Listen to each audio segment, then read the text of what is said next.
Ada kembali di debat publik kedua pasangan calon wali kota dan wakil wali kota Bekasi tahun 2024 dan kita akan kembali menyaksikan bagaimana para calon wakil wali kota Bekasi 2024 berinteraksi, saling bertanya, berbalas tanggapan juga saling berargumentasi dalam rangka penajaman visi misi yang diusung. Dan tak hentinya kami pula mengingatkan kepada para hadirin untuk selalu menjaga suasana debat agar tetap kondusif.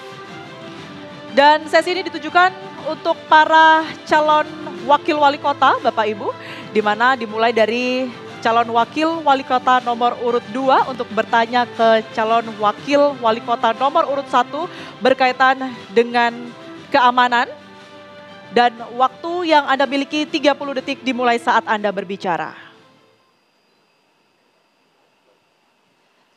Pertanyaan saya terkait dengan keamanan. Tadi sebenarnya saya mendapatkan tentang lapangan kerja, tapi baik saya akan bertanya tentang keamanan.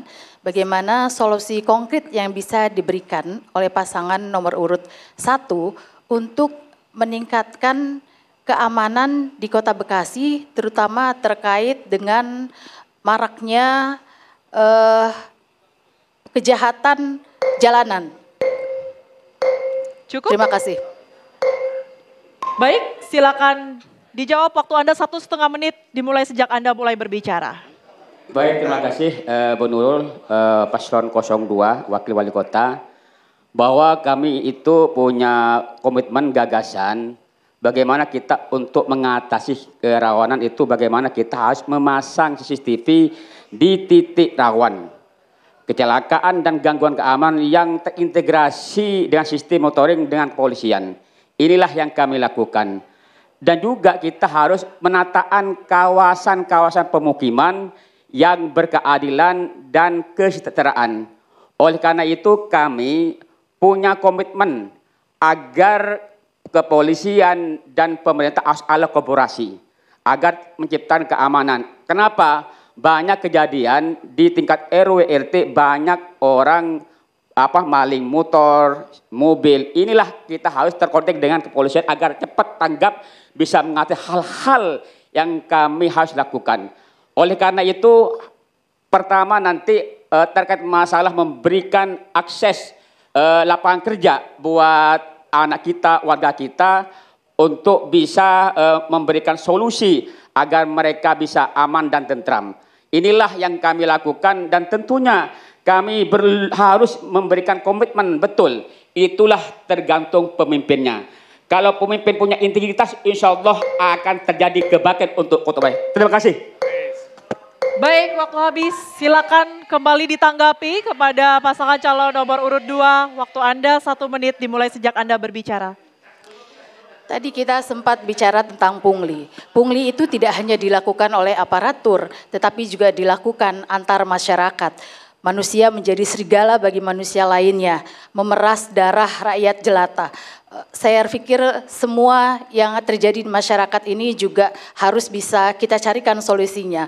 Premanisme yang terjadi di masyarakat salah satunya akibat dari rendahnya tingkat kesejahteraan. Maka ini nanti akan terkait juga dengan harus dibukanya lapangan-lapangan kerja baru, sehingga kemudian kalau rakyat sejahtera, maka ketertiban dan keamanan insya Allah pasti meningkat. Di samping tentu saja harus ada upaya-upaya pencegahan seperti tadi sudah disampaikan tentang pemasangan CCTV. Kalau perlu di Kota Bekasi tidak boleh ada blind spot. Semua bisa diawasi oleh CCTV yang dihubungkan melalui sistem yang pintar dan juga penegakan hukum yang seadil-adilnya. Terima kasih. Baik, terima kasih Ibu. Langsung saja ditanggapi kepada calon wakil wali kota nomor urut 3. Waktu Anda 1 menit, Bapak dimulai sejak Anda berbicara. Kami sepakat dengan paslon nomor 2 tentang kerjasama antara pemerintah dan masyarakat. Tapi yang paling penting adalah bagaimana juga kita menyiapkan artinya penguatan sinergitas dengan Forkompinda.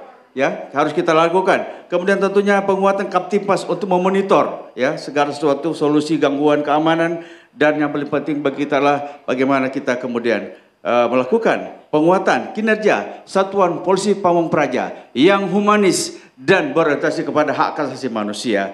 Dan tentunya terakhir juga kita harus melakukan upaya-upaya bahwasanya terhadap pos kamling, kita lakukan digitalisasi pos kamling agar supaya ini terus kita pantau secara langsung. Kami sudah menyiapkan bahwa kami sudah memasang repeater di salah satu hotel, sehingga nanti semua RW akan mendapatkan HT, sehingga akan lebih mudah komunikasi di antara seluruh HT masyarakat yang ada. Baik, cukup Bapak Ibu. Terima kasih, terima kasih. Baik, selanjutnya calon wakil wali kota nomor urut 3. Kami beri kesempatan untuk bertanya ke calon wakil wali kota nomor urut 2 berkaitan dengan tema ke-6, yakni aglomerasi, dan waktu Anda bertanya 30 detik dimulai sejak Anda berbicara. Pengelolaan mitigasi aglomerasi yang salah satunya adalah pengelolaan sampah yang ada di Bantar Gebang sekarang. Saya kira bagaimana kira-kira jalan keluar ketika wilayah Kota Bekasi sudah menjadi aglomerasi dengan DKI Jakarta. Apa yang hendak kita lakukan ke depan agar supaya sampah itu tidak menumpuk di Bantar Gebang. Saya kira itu. Ya. Terima kasih. Ada yang ingin ditambahkan Bapak? Cukup. Waktunya masih ada? Cukup? Baik, terima kasih. Langsung saja dijawab pertanyaannya. Waktu Anda 1,5 menit dimulai sejak Anda berbicara, Ibu. Apakah Kota Bekasi masuk ke dalam kawasan aglomerasi ataupun tidak? Kita tetap harus memperbaiki cara kita mengelola sampah. Sampah tidak boleh dikelola dengan cara-cara konvensional, dikumpulkan lalu dibawa ke tempat pembuangan akhir. Itu tidak akan pernah cukup seluas apapun lahan yang disediakan. Maka yang ke depan kami lakukan adalah melakukan pengelolaan sampah berbasis lingkungan. Penyelesaian masalah sampah harus didekatkan dengan produsennya. Kalau rumah tangga memproduksi sampah, maka rumah tanggalah yang harus menyelesaikan masalah sampahnya sendiri. Kalau di tingkat pasar memproduksi sampah, maka pasarlah yang harus menyelesaikan persoalan sampahnya. Apalagi ketika nanti sudah berlaku kawasan aglomerasi, maka sebenarnya Undang-Undang Nomor 2 Tahun 2024 itu akan menjadi payung hukum bagi Kota Bekasi untuk kemudian bisa melakukan penataan atau penyelesaian masalah sampah secara terintegrasi dan sinkron dengan kawasan lain, 8 kawasan lain yang masuk ke dalam kawasan aglomerasi, termasuk dengan daerah khusus Jakarta. Kita bisa melakukan perundingan ulang dengan daerah khusus Jakarta agar mereka juga bisa menyelesaikan masalah sampahnya sendiri. Walaupun lahan di Bantar Gebang itu dimiliki oleh pemerintah Jakarta, tetapi kita punya hak untuk mengizinkan atau tidak mengizinkan. Terima kasih Ibu. Silakan langsung saja ditanggapi ya ke Wakil Wali Kota terlebih dahulu. Silakan waktu Anda 1 menit dimulai sejak Anda berbicara, Bapak. Baik, memang kita tahu bahwa persoalan sampah adalah persoalan yang dari tahun ke tahun. Yang sekarang ketika kita akan menjadi wilayah aglomerasi dengan beberapa kabupaten yang ada di sekitar Jakarta, maka bukan tidak mungkin ke depan wilayah Bogor, wilayah Depok, Cianjur, ya, Tangerang Selatan akan membuang sampah di Bantar Gebang. Dan ini harus kita pecahkan. Bagaimana permasalahan ke depan ketika mereka itu untuk membuang sampah di Kota Bekasi. Jadi ada satu ide bahwa Bantar Gebang saat ini sudah memiliki hampir 200 hektar. Sepanjang kemudian itu dilakukan dengan teknologi yang maju, teknologi yang kemudian mampu menghabiskan sampah yang ada. Ini menjadi satu positioning buat Kota Bekasi, bahwa Bekasi siap untuk kemudian menerima sampah yang ada dari wilayah aglomerasi. Dengan catatan ini tentu akan menambah pendapatan asli daerah, akan membuka lapangan pekerjaan baru dan meningkatkan kesejahteraan buat warga masyarakat Bantar Gebang. Baik, waktu habis, terima kasih. Bapak langsung saja kepada calon Wakil Wali Kota nomor urut 1 kami berikan kesempatan. Waktu Anda 1 menit. Ini Wali Kota tadi bicara sampah. Beliau itu sudah tender ujuk-ujuk, tidak mengikuti regulasi yang ada. Maka dengan PJ Wali Kota karena beliau orang hukum dibatalkan. Besok kita itu harus integrasi, harus kolaborasi dengan DPRD. Membahas sebetulnya apa ini. Jangan sampai seolah-olah ada cepat tayang. Ada sesuatu yang harus kita lakukan itu. Oleh karena itu membutuhkan pemimpin yang punya integritas yang bersih. Kalau pemimpin tidak bersih, terjadinya kolusi, nepotisme dan korupsi tadi. Maka ke depannya kita jangan seperti itu lagi. Ya, Oleh karena itu kita harus berkomitmen seorang pemimpin jangan banyak beban. Kalau orang pemimpin tidak beban, insya Allah besok lancar dan tepat. Terima kasih.